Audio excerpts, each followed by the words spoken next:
Welcome to the Love Life Podcast, hosted by Jack and Sheila Harper. This podcast is about love and passion for life. Save One was founded by Jack and Sheila in the year 2000 to help men, women, and families recover after abortion. The Harpers have a real passion to see lives be healthy and flourish so that those lives have a lasting impact on the earth. Join us for the next few minutes as we talk about the subjects that impact our lives and how we can together find and keep better spiritual, emotional, and mental health by loving life. Here's Jack and Sheila.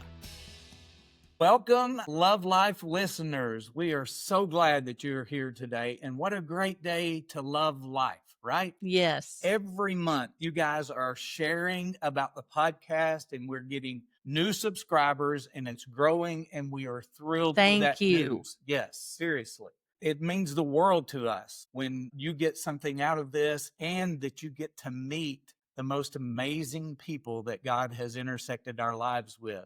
So today it's not any different. You are going to love our guest, Lisa Smith. Yes. And you're going to hear an incredible story from her about resilience and survival. And so we just want to say welcome. Welcome. Lisa. Thank you. Thank you for having me. We met you through Timothy and Christy Hall, who are our international liaisons for Save One. They've lived all over the world, but then they came back to the States and settled in Michigan, which is where you are. And then they found your church, Firm Foundations Ministries, right? Yes, Right that's there right. in Michigan. And They're so a wonderful I love, couple. Yes, they are. And I am forever grateful that they invited us to come up there and we got to speak at your church and meet all of your church family. It was an incredible experience. You've got a great church going on there. I Thank loved you. it. Yeah. But I'm so glad that our lives were intersected through them. As you have gone through with Firm Foundations, you guys have been there a lot of years, right? How many years Yes, have you guys I been think pastoring? 21 or 22 years Wow, we've been here at that's great. Firm. That says something when someone is loyal and faithful and they stay in that one spot for all these years. It says, I feel like you just open the blessings of God over you when you do that. Yeah. I just know it's been a tremendous time of growth, even for us, Yeah. personally and everything, with the move to some place where we didn't know. I think we only knew one couple up here, Wow. and it wasn't family. So And that now was look at you. was a big change. And now look at us. We have Yeah. family galore here. So Oh, that's so great. I love it. And I know Timothy and Christy love you guys. But let me tell you a little bit about Lisa. She got her bachelor's degree in ministerial arts and since then has devoted her life to discipleship and helping others cultivate a deeper walk with Christ. She founded the Women to Women ministry at her church, creating a space for women to grow spiritually and support one another. That is right up my alley. I love that. So welcome, Lisa. I so appreciate you taking your time. I know that you're a busy woman, and I'm happy that you were able to find some time to come on here with us. well, I appreciate being asked. And at first I was very reluctant to do it. I heard Yeah. your husband may have told us.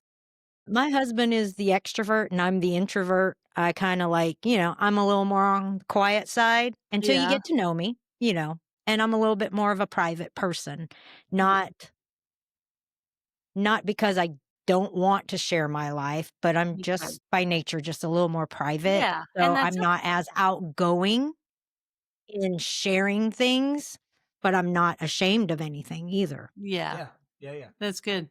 Well, I love in your bio, we hear words like helping others and discipleship and woman to woman ministry. I love seeing people help other people find that sweet spot in their faith walk. I love that.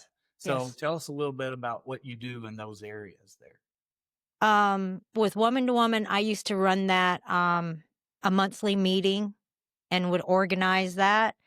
And as of late, maybe the last couple of years, we've brought on some younger women Mm-hmm. kind of take charge of it. So I'm not That's in great. charge of doing it or planning everything out, because sometimes when you're the one that's planning everything out and you're busy, the plan isn't so great because then you just kind of wing it. Yes. And I was like, no, I want it to continue to be something that draws other young women in. And as the church has grown, there have been so many new women here.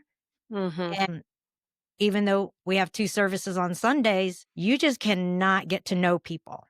Right. And so Woman to Woman meets once a month, and it allows women to get away, for an hour or two to have some fellowship, a little spiritual nugget here and there, yet try to have a good time with one another so they could build a relationship with each other. Yeah, And that's that was the good. purpose of Woman to Woman from the beginning. Yeah, I love that. And it teaches them how to keep each other Yes. well, like Yes. keep each other instead Yeah. of talking about each other behind their backs or gossiping or whatever. Right. You start to form a relationship and Well, you it's want to be easy to together. do the gossiping and stuff when you don't know someone. Right.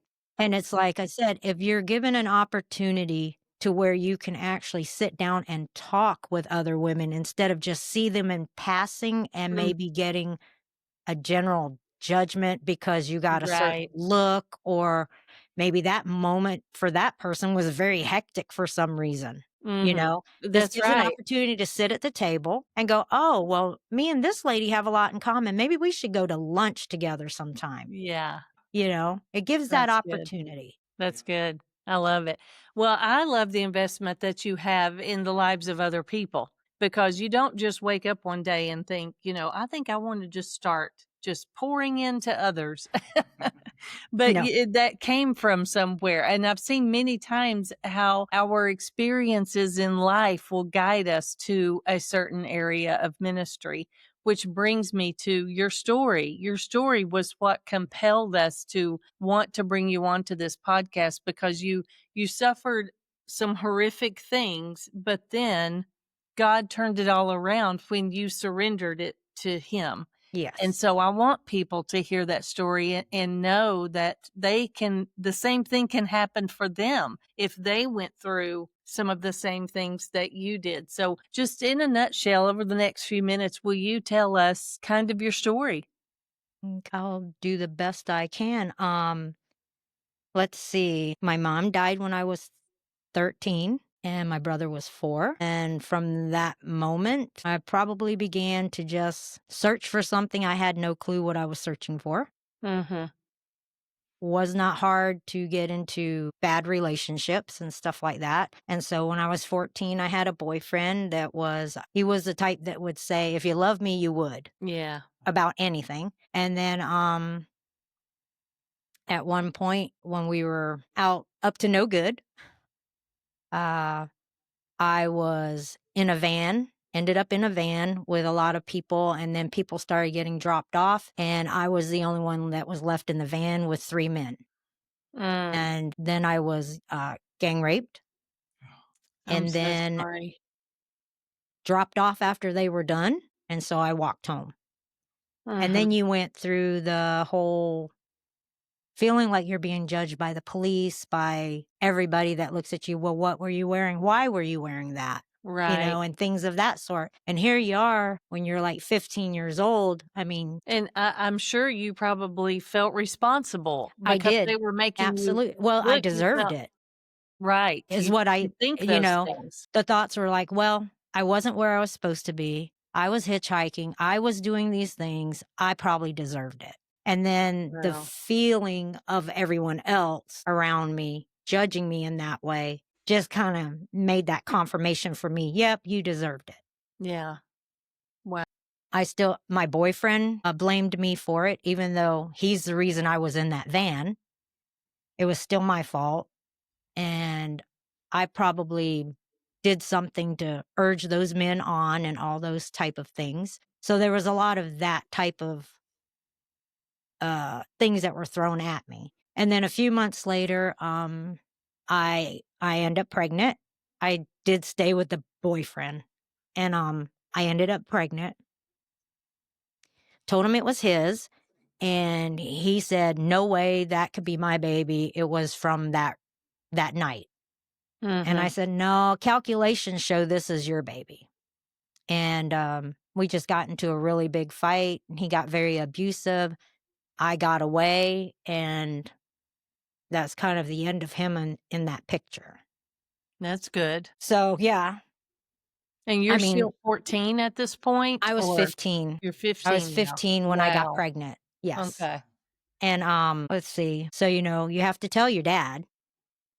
Wow. And then my dad wasn't very happy about it, which most you can understand. Mhm. And he said, you're either going to have an abortion or you're going to give that baby up for adoption. I was like, oh, okay. What am I going to say at that time? And then when I started to show, which was about 5 months along, that's when my dad really pressured me with, well, you're going to have to do this and you're going to have to do that. And I was like, well, it's too late for an abortion. But I Mhm. did tell him from the beginning I didn't want to have an abortion. But then he Wow. tried to push me to put the baby up for adoption, which I started fighting against that too. And I said, you can't make me do that. Mhm. But he's like, how are you going to raise a baby? I'm like, I'm just going to figure it out. Well, to me, that shows that we, in our nature, we want to nurture and protect our children, Mhm. even at 14 and 15 years old. Yes. Yeah. You probably didn't have some deep moral conviction at that point. It was more of a, this is my nature, and I know this is my child, and I'm supposed to protect my child. So Yeah. having an I mean, abortion is a moral injury, not just a choice that we make. yeah. I mean, there was just something inside of me that when he said, you need to have an abortion, I said, there's a living being growing in me. Mhm. Wow. And I can't tell you, no, I can tell you now where that came from.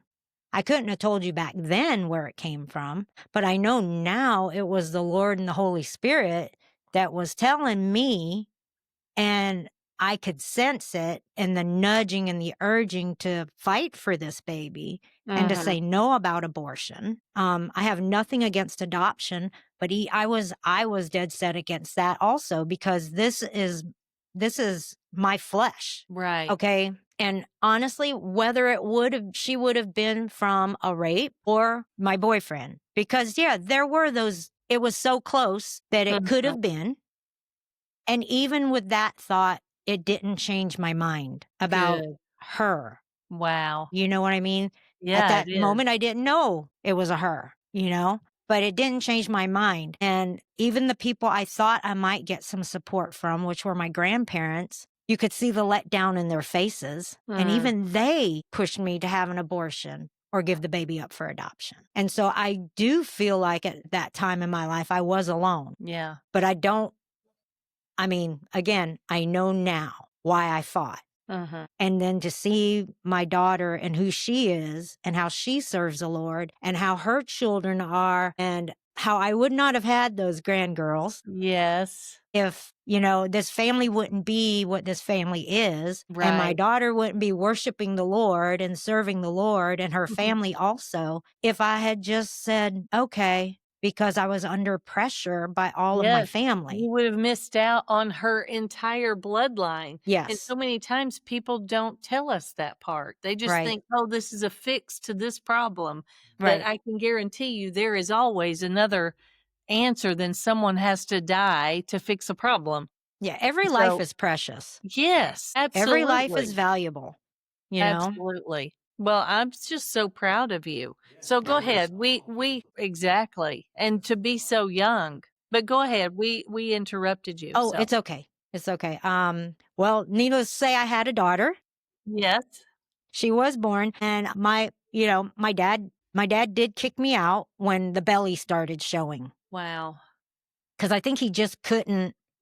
Once it began to be visible for him, he couldn't handle it or something. And so I lived with a lady that lived behind him, because we lived on an Air Force base, and was there for a few months during my pregnancy. And I just was persistent in trying to have a relationship with my dad, even though he would walk away from me. And then, a couple of weeks before my due date, my dad said, well, I guess you're determined to have this baby. You might as well move back home and I'll help you. Wow. So the Lord worked in that, even though we were not religious people. Yeah. We didn't go to church. We didn't talk about the Lord. There was nothing of that sort in our family's life ever. We'd never gone to church a day in our life. So I see now how the Lord worked that all out so I could be at home Yeah. and then have my baby at home. And in all reality, my dad is the one who gave the suggestion for my daughter's name, her first name. And then I fell in love with it. And so her name is Malin. And that was because my dad chose her name. Wow. So, and then he helped me through that. And we lived with him until she was about maybe 2 or 3 years old. Wow, that's wild. Yeah. And then, I still didn't learn from my mistakes. I still was, dumb and naive in some things, and worked on a naval base with a bunch of crazy cussing drunk sailors. So naturally, that's the life I ended up kind of being in, lifestyle. So got involved in another relationship that wasn't so hot. Ended up getting pregnant before we got married. And here I was again. How old were you at this point? I'm probably, let's just say maybe 19 now. Okay. Let's see. Malin would have been 3 years old. Okay. So Because then you ended up marrying him. I did right? marry him, and then 20 days later, I actually, my water broke. I gave birth to a stillborn son. So I I'm so lost my sorry. son.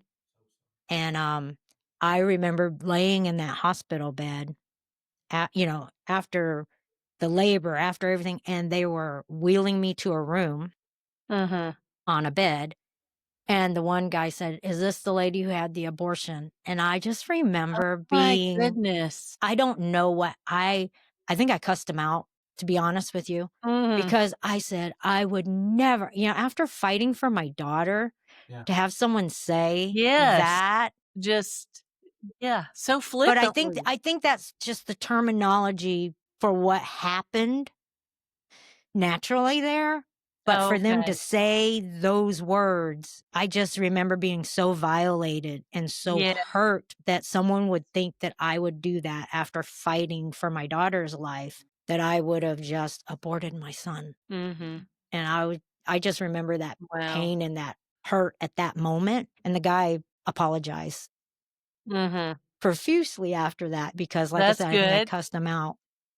He's probably not used to his patients cussing him out. No, and again, it was pre-Jesus days, so yeah, I still didn't know the Lord at that time, so, I don't know how much of my story you wanna know. Do you Well, want this is great. I mean, this is great. You went on to marry him. I mean, you did, Yep, and then we you were had the married. stillborn. And then what was that marriage like? There were some It was things that not it happened wasn't a good in that marriage. It marriage. was abusive, verbally, mentally, Mhm. ended up physically at the Mhm. end. He he did a lot of drugs. He actually got kicked out of the military because of drugs in his system. Wow. So I got a dishonorable discharge. We moved to like Alabama to go live with his family. That was dysfunctional in all kinds of ways. They said that they were Christians, they loved the Lord, but everything they did was like opposite of what I thought I ever heard a Christian was supposed to be like. Yeah. So it kind of put, just a bad taste in my mouth for religion. And I was just like, well, if that's what Christians are, I don't want to be one, Yeah. things I like can that. imagine. I lived with a family while my husband at that time was in the brig, and they were from Pentecostal holiness. If you know, that would be like very conservative Oh, yeah. Mennonite, maybe up here. Um, and I knew them somehow through my brother, and they used to take my daughter to Sunday or to church, to go to Sunday school for children's church. And Okay. I would let them come pick her up and take her, but I didn't go to church. And when we had nowhere to go, they were the ones that took us in. Wow. They never judged me because I didn't even own a dress. I wore pants. I wore makeup. I wore jewelry. The stark opposite of their Yes, belief system. Yeah. total opposite. And Wow. she, especially her, she loved on me and my daughter. I mean, the whole family did, but and I know it took a lot on the husband to have somebody, like me in his home. You know what I mean? So he loved me too, but I can talk about the nurturing that she gave. And that's the first time I believe I've ever really witnessed what true Christianity is supposed to be like. Mm-hmm. And the true love of God through a person was That's through so this couple. That is so profound, because so many times we think, oh, you've got to look like us, you've got to Yes. dress like us, we can't accept you until you get Mm. cleaned up on the outside, But all they did was love you.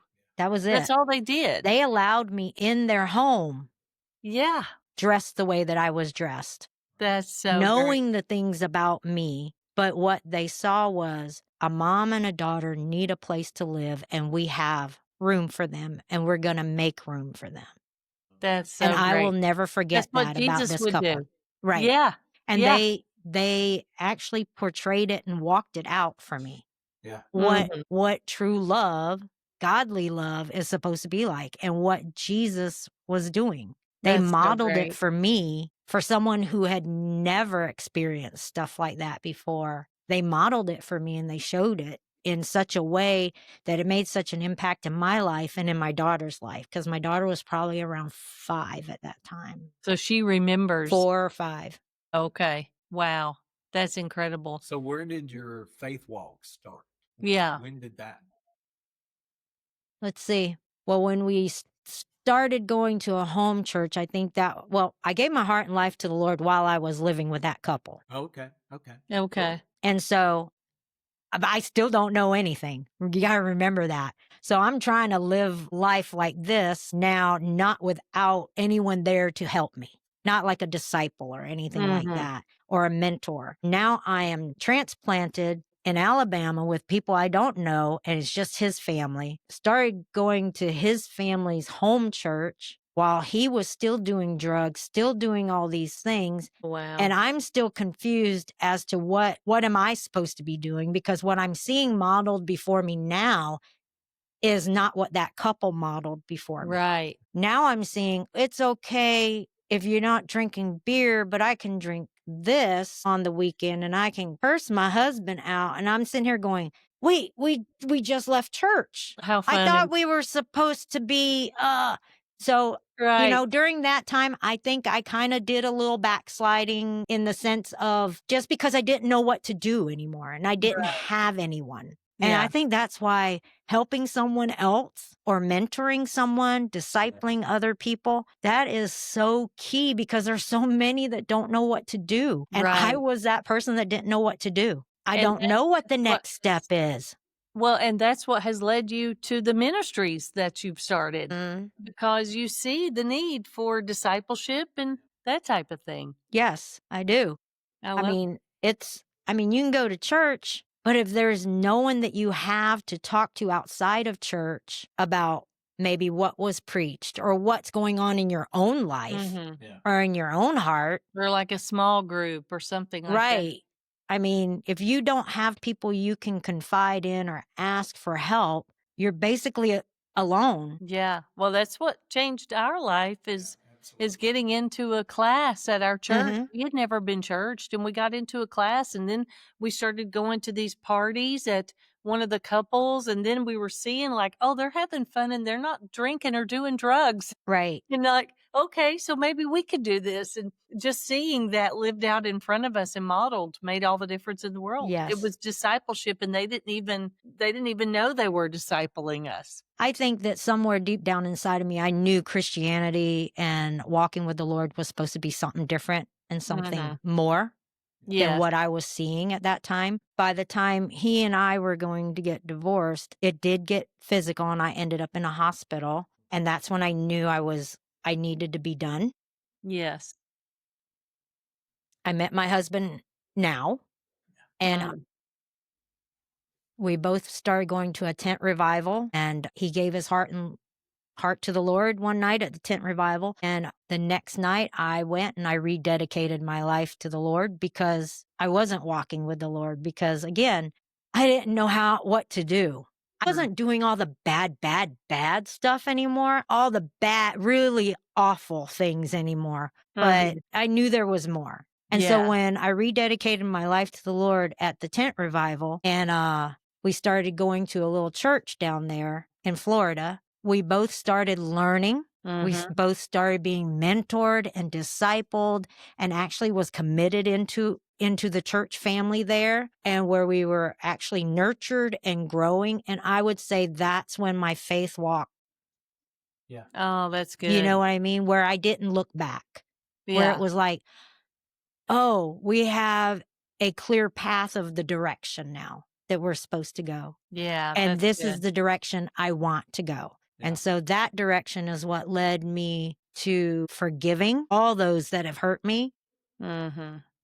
the men from the van, even the ex-husband. God had me, I know that God had me on a path to actually forgive Yeah. these people in my Yeah. life. What a moment for you. Right. Well, I couldn't trust anyone, and then even though Don and I were on this faith journey together, I still had my moments where I didn't trust him because he was going to hurt me. He'd just be the next person to hurt me. And so our relationship was very rocky. Even though he's a great man, I had so much baggage. He had his own type of baggage, just not the same as mine. Mine was always someone else is going to hurt me. You're going to hurt me. You're either going to hurt me, use me, abuse me in some sort of way, because almost every Yeah. other man has. Yeah. you know? Wow. And so it kept him at a distance. And even the trauma from the rape kept him at a distance, because there were flashbacks and things of sorts like that that would prevent us from becoming physically closer, Mm-hmm.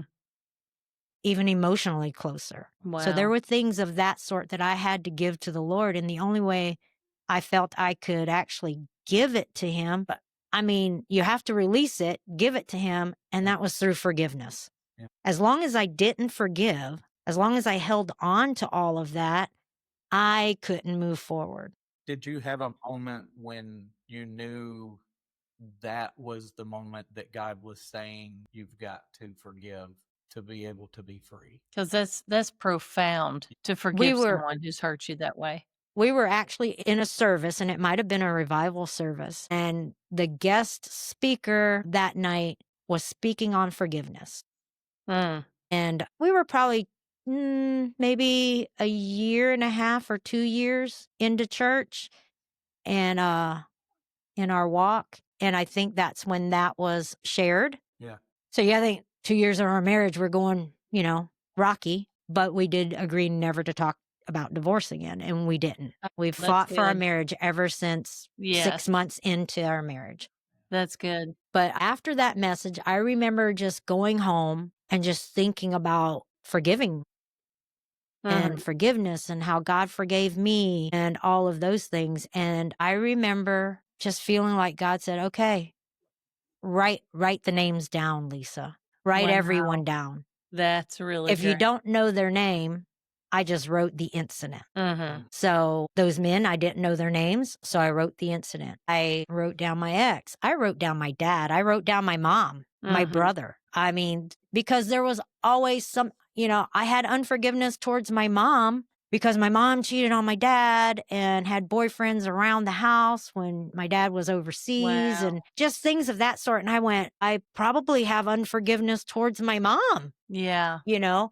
Well, she Uh, helped shape your yeah, view of men and helped shape yes. what your future looked like by what she modeled in Mm-hmm. front of you. So I can imagine you did. There was a lot. I mean, there's so much more to my story, but yeah.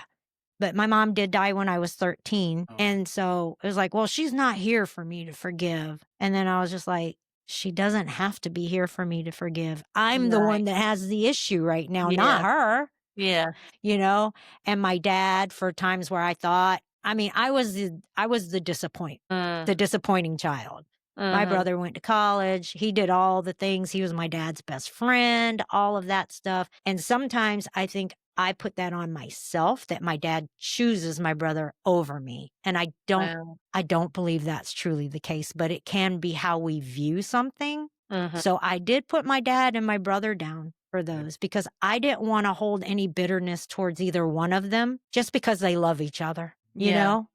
And it was just like, I have to forgive them so I can release these things. So when you made that list, did you just start going through the list and praying and saying, Yep. God, I please prayed. remove? I Is prayed that for everyone on that list every day. Oh, that's good. Yep. Until finally it took, right? I mean, Yeah. because it's not an overnight thing. No, God it's not. God can deliver you in a second, and He He has many can. people. But a lot of times I always describe it as when we have put on these layers and we've carried things for years, it takes a process for Yeah. our finite minds to catch up with God's word. It's And true. so it's kind of like you have to go through a process of praying every day for your mind to finally go, okay, this is real. We Yeah. can go there, Yep. and everything comes into fruition at the same time. But True. let me ask you this question: for others who have faced trauma such as what you have faced, what would be your advice in just a couple of sentences? What would be your advice or encouragement for someone who is listening and they're thinking, could I forgive? Could I really walk this out and be healed? What would Mhm. your advice be for them to navigate this healing? Well, to receive healing, sometimes you have to be the person that goes after it. Yes. And you have to want it more than other people want it for you. And so you have Mhm. to fight for it. That's And that's good. how, I say praying every day. When a flashback would happen from the rape, I would just go, Lord, no, I already gave that to you. I gave these people to you. They're yours now. I prayed for their salvation. I prayed for people to come into their lives so Oh, that that's they would so know good. him and that Lord, they're in your hands, and I've It's released so them to great. you. And it was like, sometimes it was daily that I would have to remind the Lord that I gave those Mhm. people to him. Well, and I And then love that you eventually it became weekly, eventually Okay. monthly. Okay. So this is where you have to be persistent in your Yes. healing. You have to not give up on your own healing. And That's I say good. also find if you need professional help, go to a professional Christian counselor. Mhm. There's no shame in that. That's right. But it'd be great if you had a mentor, someone you could confide in, someone you could go to. These are things I did not really have. Mhm.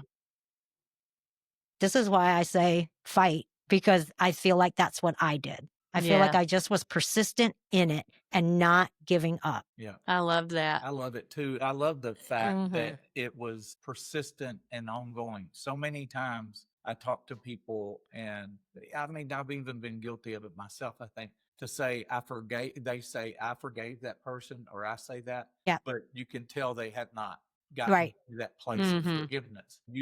You praying for them is so powerful. And That praying good, authentic, genuine prayers, not prayers like, Lord, make them get what's coming to right. them, Right. like not Right. praying those prayers, but truly, I mean, that's hard. Those are hard prayers to pray, They but are. you I'm not can going to say it tell. was easy at all. And Right. actually, during that process of me starting that prayer time for all those people, my ex-husband actually called me on the Wow. phone. And Wow. now you got to remember, he was abusive. And there was times police were involved.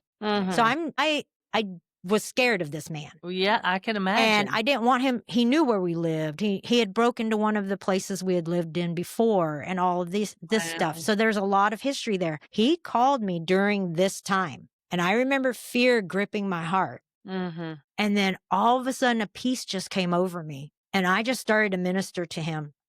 And I don't know where it came from. It wasn't me. And I just said, you know what? You really need to focus on your family that you have right now. Are you in church? Is the Lord in your life? This is what you need to do. And all of this Wow. stuff. Hung up the phone. And immediately after I hung up the phone, my body just started shaking because the Yeah. fear came back. The fear of him came back. I told my husband what happened. My husband said, he will never call here again. I said, okay. I said, I don't really want to talk to him again. But I Right. did tell him in that conversation that I forgave him and I asked for his forgiveness for anything I might have done that hurt him. Wow. And then he called back the next day wanting to have a conversation again. And my husband said, "You will not call my wife anymore." And we haven't Good for him. spoken since. But That's good. yeah, I mean, when you're confronted with it, it's a total different level. You've Yeah, got to let the for Lord, sure. you got to let the Lord have it. Well, And I one think of it's the wise too that she set oh boundaries with it. oh Well yeah done. oh yeah for sure. It's okay to have boundaries. You can forgive someone. You don't have to go Yeah, on vacation with them. right. You don't have to even enter back into No, relationship with them. It doesn't mean no. that you're still holding anything. It's just when someone shows you their character and it's Yeah, not compatible with how you want to live your life, there is nothing wrong with placing that boundary no. of There's like, you nothing know wrong what? with the boundaries. Right. I'm cordial in public. You Mm-hmm. know what I mean? But I don't have to sit down and have Right. dinner with you or invite you into my home or whatever. And I don't know what people are thinking when you want me to forgive that person? I don't know what they think that means. Like I said, you Or don't what have to that go on looks like. vacation with them, but forgiving someone else sets you free. That's right. Right. Okay. And that's what you want. You want freedom, Well, you know? I have to say I see no tangible effects that have clung to you or hung on to you. It's like God has done a complete redemptive work in your life. And I am so thankful that you came on the show today and shared this experience because I know Thank it's you. not always easy to tell your story. It's not something you're proud of. It's not something you want people to know about you. It's almost like we're compelled to tell it because of the victory story at the end Right. and how Yeah. God led you through accepting Him, forgiving, how He has healed so many aspects of your life. And it's just beautiful. And Yeah. so I'm so glad that you came on here today because I know that your story is going to resonate with so many people who are listening. And as you guys know, with every episode, we give a love life tip of the day from each of our guests. And Lisa's is this, and I love this. Choose compassion over judgment. Has that not been like her whole story, like that we've been talking about? Every life has value and every person has a story. When we support those facing difficult circumstances with love, resources, and encouragement, we create a culture where life is truly cherished and protected. That's your life. I mean, that's exactly what you have talked about this whole time. And that's what resonates at your church and in your ministries and everything that we have been told about you and Pastor Don.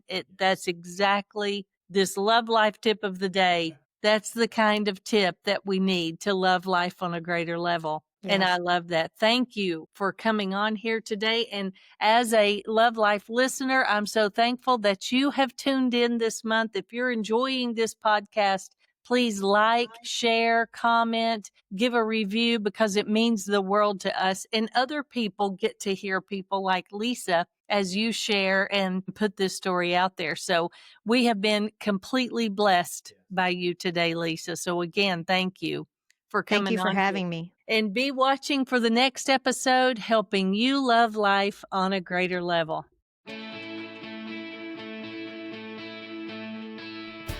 Thank you for being a part of our audience today on the Love Life podcast.